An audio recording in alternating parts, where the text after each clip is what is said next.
Thank you very much, PS, and thanks to the PR, the press secretary, government's press secretary, for having invited the Minister of Housing to speak to some of the issues within the ministry arising out of Hurricane Maria. Let me say a pleasant good morning to all Dominicans, those here and those overseas listening and watching this program, and to all our friends in the region, in the sub-region, in the region, and internationally, who over the last couple of months, almost like just a little over 2 months, have been tracking our progress and our response to what many have considered to be one of the most devastating hurricanes in the region, I dare say probably in the world, because it's probably the first time that we've recorded a hurricane beyond Category 5, and I don't think that we have been able to categorize it thus far. Dominica sustained serious damage in all sectors, but significantly in the housing sector, whereas the peers told you that 90% of the housing stock was impacted upon in one way or the other. Housing stands out because it's very visible, you can see it, and it's really the base of human suffering. I mean, food, clothing, and shelter, as we've been told, are the basic commodities really for human survival. And so the impact on the housing will go a long way into determining the level of poverty, the level of comfort that our people will really enjoy or not enjoying as a result of Hurricane Maria. It's well known that the government from 2006 had embarked on a very ambitious housing program, because we recognize from that time on that there were serious deficiencies in the housing stock. There were serious deficiencies in the quality of housing and in the need for repairs of those housing. And on top of that, we implemented the sanitary program, which was like the washroom program, where we were spending significant sums the last 2 years trying to correct that situation. But with Hurricane Maria, all this was washed into the river and into the sea, so we have to continue. But I can say to the people of Dominica and to the rest of the world that we are a resilient people. And as I normally say, we've been knocked down, but we're already beginning to stand up, as was articulated in the Prime Minister's Independence Address on November 3rd. So we are committed to ensuring that our people have decent housing. We'll start all over again if it means that. But thank God that we've had many friends before and even now after the hurricane, that we're very confident that while we can't put a time frame on it, that we will continue to provide the people of Dominica with decent housing and decent sanitation. So to say that the census of 2011 indicated to us that there were about 31,352 housing units on the island, 25,000 of which were occupied, and the rest being vacant, but nonetheless they were there. 90% of that was destroyed to some degree, which I will explain to you in a little bit through the passage of tropical storm hurricane, I keep saying it's a storm, Hurricane Maria. Some of the hardest hit areas were the Carinago territory, which suffered some 69% damage, and that was mainly through the effect of high winds. Roseau and Pottersville suffered some 60% damage, and that was really through flooding and by the river and the sea and river action. Point Michelle, 60% of damage, again through flooding and storm surges. And Benz, but the destruction in Benz was mainly for the agricultural sector. So these three communities were the hardest hit as far as housing is concerned. But a global picture has pointed out, and we arrive at these figures because following the aftermath, a number of public officers, over 100 from various departments, various ministries, were deployed on the ground to do assessments. And the exercise, with the help of the UN and the World UNDP, who were assisting funding the project, that we deployed these public officers, staff from Ministry of Housing, staff from Ministry of Sports, and all other government departments were sent out on the road to do the assessments. I've been advised that about 40% of that assessment, more detailed assessment, have been completed. But we have preliminary reports. But the most detailed assessment, 40% has been completed, meaning that some 10,000 homes have been assessed in detail. But going back to the global picture, and as we said, the damage was somewhere pretty close to $1 billion in terms of damage, and that is the initial assessment, and would most likely increase by the time we complete the detailed assessment. We have homes which were slightly damaged. Let's start with 10% of the homes. There was no damage to 10% of the 31,352 homes. No damage at all. That's where we got the figure of to 90%. If 10% were not damaged, then 90% was in fact damaged. Of that, we had slightly damaged 15% of the stock, which is equivalent to 303,646 homes. And by slightly damaged, we mean that about 10% of the roofs were lost. Then we have the next category, which was moderately damaged, where 20% of the housing stock was moderately damaged. And that would involve some 50% of the roof gone. And the total number of homes so far was 5,332. Then we have another category, which we describe as heavily damaged. And this was in the region of some 40% of the homes were heavily damaged, where they lost 100% of the roof and 10% of other aspects of the home, talking about the cladding and the windows and the doors. So this we describe as heavily damaged, 100% of the roof gone, amounting to some 12,500. And completely destroyed, we had 6,731 homes that were completely and totally destroyed, meaning flat down, everything flat down. And that totals our 31,352 homes. So that's the extent of the damage within the housing sector that was sustained as a result of Hurricane Maria. And now you can begin to feel the extent of damage and the extent of work that has to be done in the recovery process. Understanding that every single category of the population was impacted in one way or the other. And I dare say that some of the homes that were no damage was done would probably be in the region of those with concrete roofing. These were those that really stood up. And so the ordinary man on the street, the mining community, the public officer, the retired person, everybody suffered some form of damage as a result of Maria. And what is the strategy moving forward? How do we begin to address that situation? Well, first of all, we have people in shelters, a number of shelters, and that information would be readily available for the Ministry of Social Services would have that information. And many of those shelters were public buildings, schools, churches, and some people in private homes. So the first order of business for us as a government is to get people out of the shelters. And we have done quite well in that regard, but we're still looking to move people out of those shelters. Now, one of the things that came out of Maria was the quality, the technology, and the strength of the houses that we built. And that is a major topic now being discussed. Were the houses strong enough? Are we adhering to the building codes? Are our building codes adequate?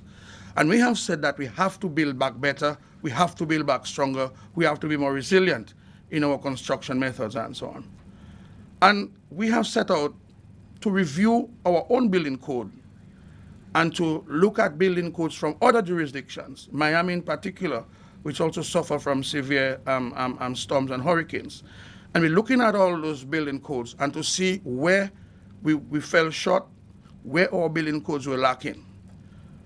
The initial response that we're having is that our building codes are not the worst off.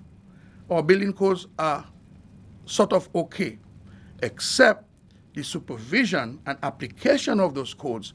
That is where we seem to have had a problem in terms of, in the local language, we say taking shortcuts, not doing anything properly, not utilizing the hurricane ties where we're supposed to utilize them, putting the rafters too far apart, using less steel, using poor quality concrete, using poor quality roofing material.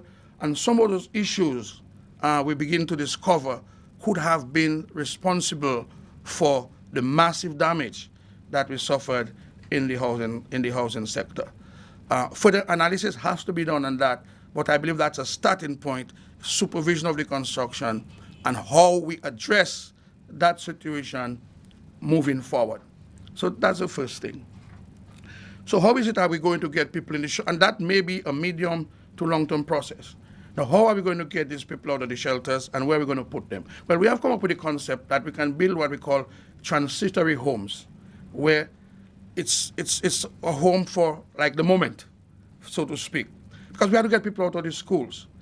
But transitory homes does not mean homes that are going to be built worse off than they were. Like, for example, you pass around the country and you see people trying to knock back their homes. You see people use galvanized and straightening bended nails and using material as a compromise. That's dangerous because it means that these homes will not even be able to sustain a category 2, far less from a category 5. Now, how do we treat with these people has to be a point of discussion. So we're going to build some homes. We will use the hurricane ties. We'll use the best building practices.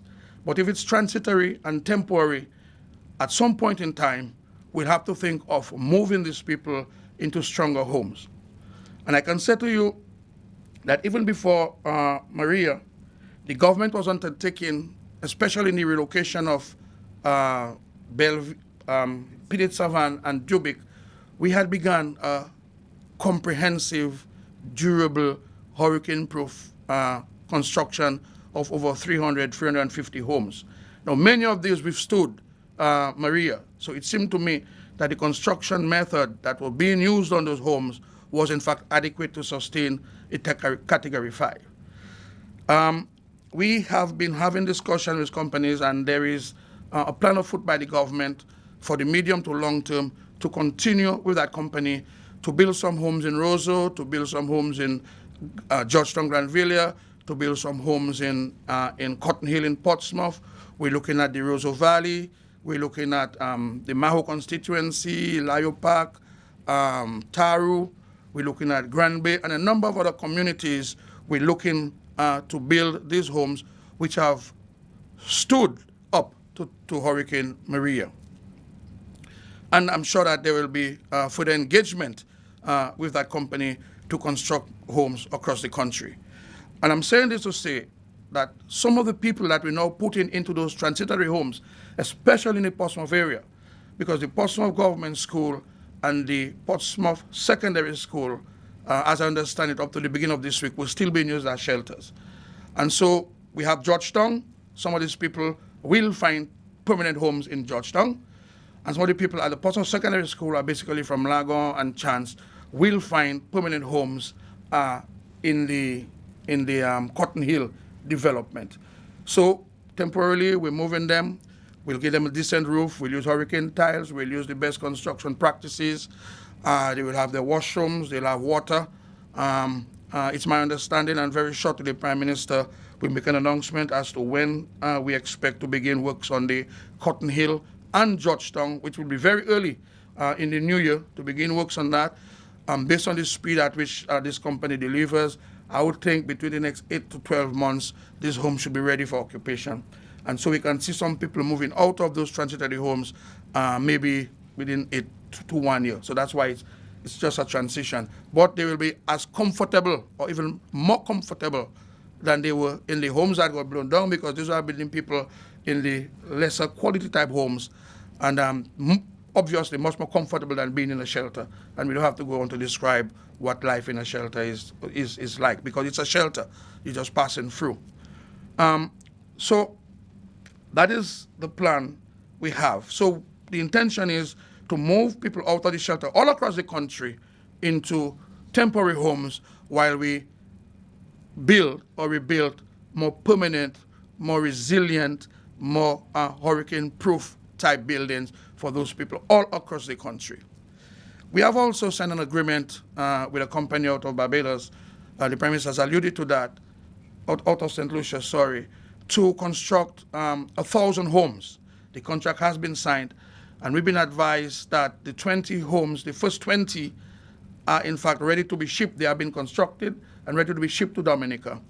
And the location for those would be 10 would be in Point Michelle, and 10 would be in the Kalinago territory. Obviously, as we said earlier on, these communities were heavily impacted, and so we have to move to bring back some confidence in the community and to bring back some hope and some comfort to the residents of those communities. The land has been identified, and we're just waiting the arrival of the containers, and so even probably before Christmas, we may see work beginning on those homes, which we are convinced are in fact hurricane resistant.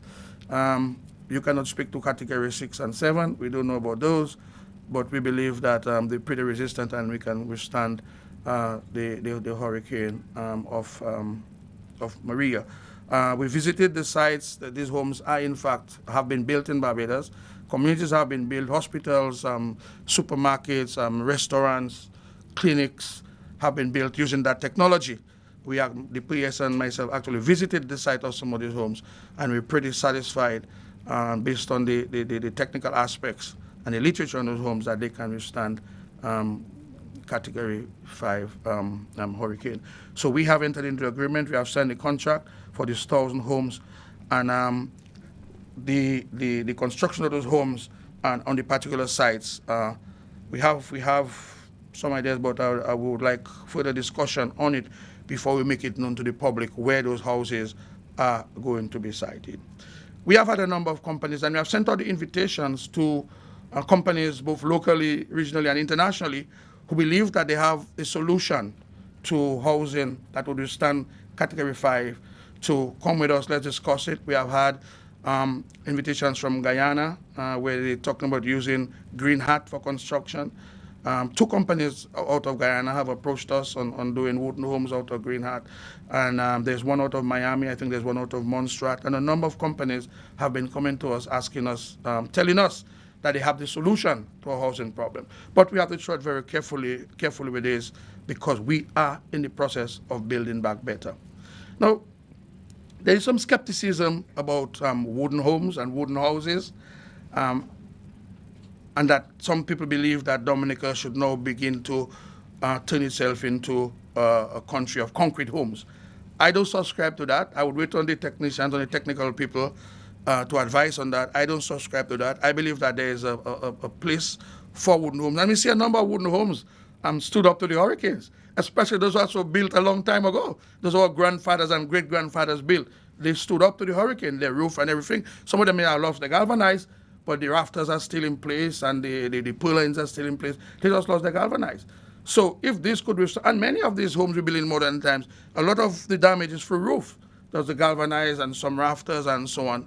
And I believe that there's a place for wooden home doing the sustainable, but it has to be done properly. We have to follow the building codes. We have to police the building codes to ensure that it's done properly. And we believe, you may want to question whether it's white pine or peach pine or green hat or purple hat or gommier or bois riviere. You may want to have a debate as to what wood is best, but there is in fact a room, and we're looking at all those possibilities, and every proposal will be analyzed on its merit, which will give the government an opportunity to make a decision as to how we want to move forward. So that's where we are. So we'll go back to the transitory homes. We'll build this. We'll put people in there. The next order of business is to deal with the tarpaulins. Now, tarpaulin is meant to be temporary. I mean, some people have changed tarpaulins 2 or 3 times because some of them can stand the wind when it rains.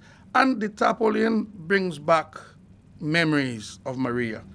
And many of us don't want to think of Maria. People are still very paranoid about Maria. Rain starts falling and people start getting into a panic. Wind start blowing and people start, based on the experience of Maria, that's experience nobody else don't want to have again. And so the tarpaulin on the roof does not help.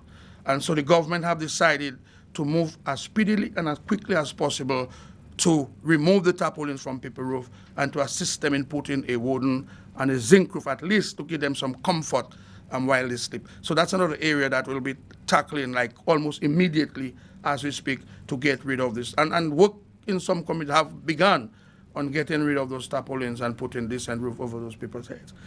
And the next priority really is the tents. Tents again are very temporary. You have senior citizens living in tents. You have large families living in tents. I went to some particular part of the country. There was this lady with 6 children and her grandmother living in a tent. You have to bend to enter into the tent and so on. So the tent really is not the most comfortable place you want to be for too long. It's nice that you move out of a shelter into a tent. It's nice that you can sleep dry, but it's not the most desirable living accommodation that anybody would want. And so we have to wage war on getting rid of those tents. We can hold them in our backyard for emergency purposes. We can hold them in the event that they'll be needed in the future. But we believe as a government that we need to get all people out of those tents. So the transitionary homes to get out of the shelter is priority. This maybe you can the tents can be either second or third priority. You can switch them around with the tents and leave tarpaulins if you wish. But these are 3 major priorities for the government right now as we speak, while we seek to develop the new building models that we want to move for permanence and permanent housing. These are some of the short-term interventions. I know that Christmas is a defining moment for many Dominicans, many Caribbean people West Indian, and people worldwide. And so we would like to see how far we can get on that aspect before Christmas. And I'm not talking about Christmas Eve. I'm not talking about the 23rd of December, but I'm talking about before Christmas. See how many of these people. We may not be able to do all because you follow the extent of damage and the number of homes to be done.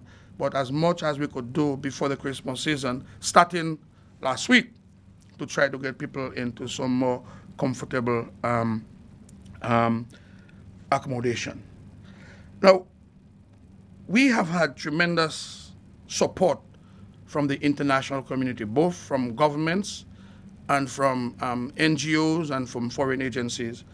And on behalf of the government and the people of Dominica, I would really, really like to thank them for the interest that they've shown and this level of support they have given to us. Many of them have been involved in gathering information and gathering data, which is very, very important, since the information gathered will determine, first of all, the extent of the damage. Secondly, what it's going to cost us to repair those damages. And thirdly, you have a document where you can make a case to the international community for assistance based on the data and the information. So some people have been say, well, 2 months and you guys still collecting information, so long the hurricane passed, let's get on with it. Yes, we need to get on with it. But without solid, hardcore information, you cannot really go out there to the international community and present a solid case. How much money do you need? How much money is required? How many homes have been damaged? How many homes you feel you can do in every year? And that sort of information you will get out of the data. And many of those humanitarian and NGO groups have been collecting information that we find to be very, very useful. And some of the assistance that you will get will be based on the information and the data that you can present, and you can make your case. Many of them haven't been involved in that. We have, among some of those groups, we have the International Office of Migration, the IMO. You have Samaritan's Purse, who've been doing a lot of tents and generators and solar lights. You have the shelter box. Are these the people with the tarpaulins, Jules? Yeah, the shelter box, and over 25,000 tarpaulins have been made available to the country since the passage of Hurricane Maria. You have the UNDP, which is an organization that we're very well familiar with. We have the UN Aid. Digicel has come on board and offering to do some homes and some school repairs and to build some homes in the Kalinago territory. We have USAID. We have the Dominica Red Cross has been very active. And with the International Federation of the Red Cross, an affiliate of the Dominica Red Cross. They too have been very active. We also have, Habitat for Humanity with the office in Trinidad, who have come down and looking around to see how they can assist us in our building process. And we really need to thank them for the assistance they've given. They've pledged a lot. They pledged building homes. They pledged repairing homes, different style, different brands. And we welcome this. But what we're saying is all this has to be done under the umbrella of building better, building more sustainable, and building more hurricane-resistant homes. So it's not just about coming and telling government of Dominica, well, I'm going to build you a couple of homes, but the planning has to be involved, the Ministry of Housing has to be involved, our engineers have to be involved to ensure that whatever is built can withstand something to the magnitude of Maria. So we need to thank all those institutions for their support. Many of them have indicated the areas within which they need to work. And we also have this company, it's out of Jamaica, a large construction company who donated over 14,000 sheets of galvanized to assist. But they have specified that they would like to begin their work in the Caribbean territory. We got some assistance out of Trinidad. We got some out of Barbados, and a number of countries and governments. Royal Caribbean Cruise, they've donated over 7 pallets of plywood and 24 pallets of 2x4s. Then we have this other group who donated about 18 bundles, Danzi Incorporated, of plywood. The Embassy of the Republic of Cuba has donated some 48 tons of cement, 150 tons of steel, 50 tons of blocks.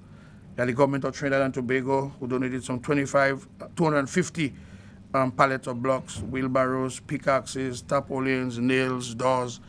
And a number of agencies who came down to assess the situation have gone back to headquarters, and they have promised that in discussion with the headquarters, they will be determined what level of assistance and what level of support that they can give. I had a gentleman in my office yesterday from Trinidad who said that they've been raising some money and they will use this to purchase lumber out of Guyana so they can ship to Dominica so we can use in our construction efforts. So we really need to thank all these organizations. Mr. Jules has been liaising with them on a daily basis, knowing what they're doing and telling them exactly what we want done and how we want it done, and that process is ongoing. You've also heard too that in recent times, well, just yesterday and today, that the Prime Minister was in fact making some pronouncements as to how we intend to assist public officers who lost their roof or their homes by making $5 million available to the Government Housing Loan Board for lending. You also heard him say that we're looking at placing another $5 million at the aid bank to assist other categories of persons and senior citizens who have lost their roof. And some special arrangement will be made for the senior citizens who have no insurance, no income, and just nowhere to turn, so to speak, that the government will move in to assist them in reconstructing and repairing their homes, which is really in keeping with the philosophy of the Dominican Labour Party government. Remember that some years ago we put some $5 million at the aid bank for public officers, which allowed them to secure homes. We put another $5 million at 5%. That was, I think this one we're saying between 1 and 2.5%. We put money at the aid bank at 5%. We put money at the Government Housing Loans Board at 4%. And a number of public officers today will confess that they were only able to build their homes because of that facility created by the government at the Government Housing Loans Board. We can recall before that intervention, the mortgage interest rate was somewhere in the region of 9-10%. And at 5%, it gave public officers an opportunity to qualify for financing, and also to go home with a little more money that they could continue to survive while they meet their mortgage obligations. The same thing happened at the aid bank, where we put in the money at 5%, monies were at 5, at 10 and 11%, and a number of Dominicans, I think 51 families were able to benefit from that facility, and continuing in that vein, that even after such a major disaster like Maria that totally devastated and destroyed the country, that has basically removed all sorts of revenue, tax revenue and so on, remove all sorts of revenue, we can come in and decide that we're going to continue to invest in the housing sector because we believe that housing is a major factor in determining our poverty levels and how our country move forward and to climb out of the poverty index. So this is what the government is doing to assist. We have also declared that we will give a moratorium on duty-free on building materials for some 6 months from September, October. I think that goes until April, where you can now bring in your building material free of duty to assist in the reconstruction effort. So this is where government is at. This is some of the things that we've been doing. These are some of the ideas. And ideas continue to flow as we sit and as we engage various organizations, as we engage the international community. And I must say, whose eyes are really focused, the visit of the Secretary General of the UN some time ago was a major platform for us. Had the cameras on Dominica for a period. You had just last week the visit of His Royal Highness Prince Charles. That in fact put the focus, because you see, we're not the only one going through that crisis at this time. We have Antigua, you have Tortola, you have Barbuda. We have Barbuda, St. Croix, and Thomas. So a number of countries have been impacted this hurricane season. And so the media, there's enough for the international media to go around. I mean, there's enough to see, there's enough stories to catch. And we have been ensuring that we keep the light shining brightly on Dominica as far as our recovery and reconstruction efforts are concerned. There are a number of private sector organizations throughout the region who are doing concerts. I think there was a concert in St. Lucia. There was a concert in Antigua. And I think there's a major concert coming up in Jamaica, maybe tonight or later today, with all this Beanie Man and Usain Bolt and all these celebrities. And we'll be coming together in a benefit concert to benefit all those countries, really, that were impacted by Maria and Irma earlier on. And so we really need to thank the promoters. We need to thank the people behind those activities. We want to thank all the people performing and participating in those activities in raising funds to assist not only Dominica, but the entire Caribbean region. Because we need to understand it that today is Dominica's, and I never found more comfort when after St. Martin and Anguilla, and I think it was Tortola got hit, that the government, the Prime Minister was quick. And he was criticized for it, really, and we have to be frank and honest. He was criticized for coming out and seeking to assist those countries. In fact, there was a school of thought that rather than send our monies to assist these people, we should buy plane tickets and bring our people out of those countries back to Dominica. There was that discussion. But less than 2 weeks after, here it is, that Dominica is in a worse position now than these countries were when we sought to reach out to them and to assist them. And I'm sure that this is probably one of the reasons why we have the goodwill of the rest of the world and why so many people want to assist Dominica, because we showed in time of crisis in other countries that we're quite prepared to share the little that we have.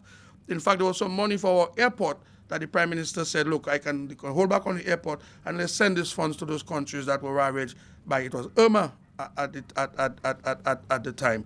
And so this region is very, very vulnerable. It's Dominica today, it's St. Lucia tomorrow, it's Grenada next week.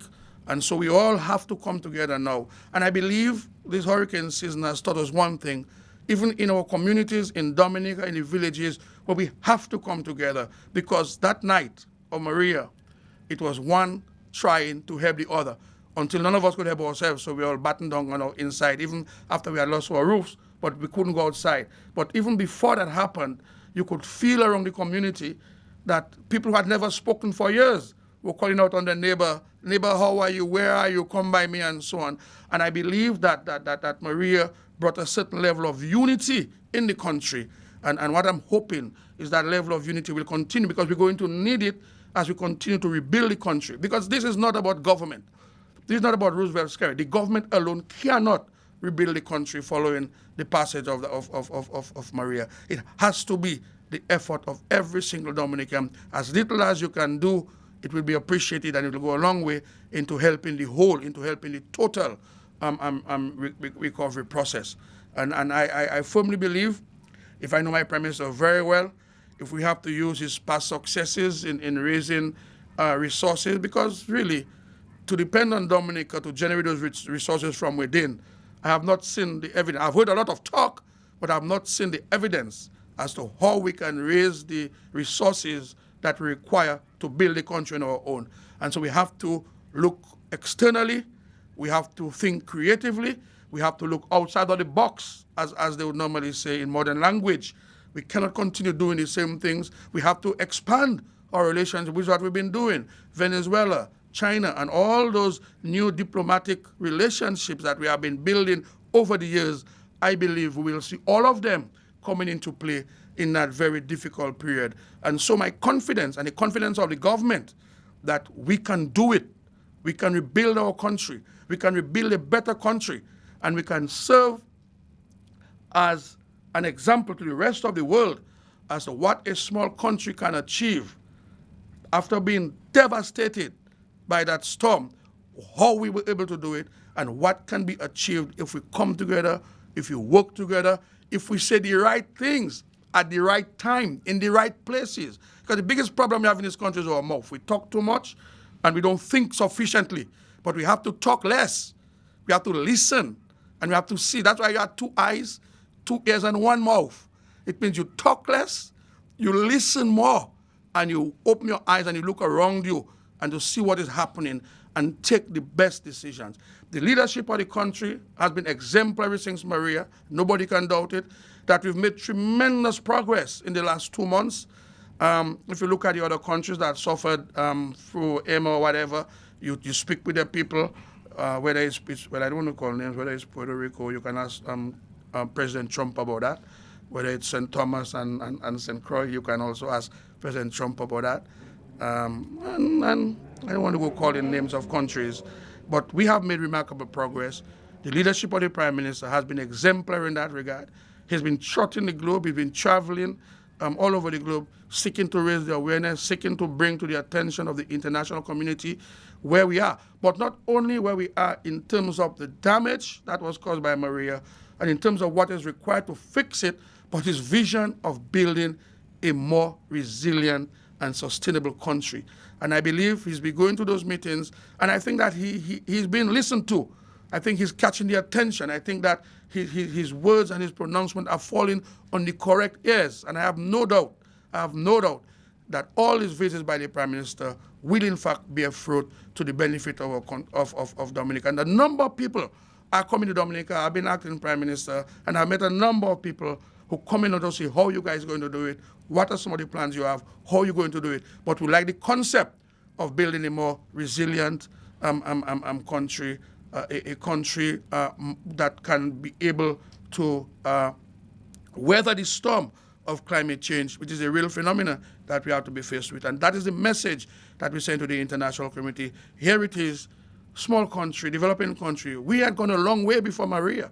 We were moving ahead nicely before Maria, took everything away from us. But there's an opportunity to show the world that we can rebuild our country in a more resistant, in a more sustainable manner. And that is the message that our Prime Minister has been pushing. And that's not just a message for Dominica, but that's a message for the OECS, that's a message for CARICOM. So when the Prime Minister speaks, he speaks not only about the Dominica story, but he speaks about the story of the region, and he speaks about the story of the world. And that is where we are. And here goes our confidence as a government, and we want to instill that confidence in our people that we're down, but we're not out. And as long as you're not out, you can. It's like a boxer. He's down, but he's doing the count, 7, 8, 9, but before the 10th count, he's back on his feet, and he continues fighting.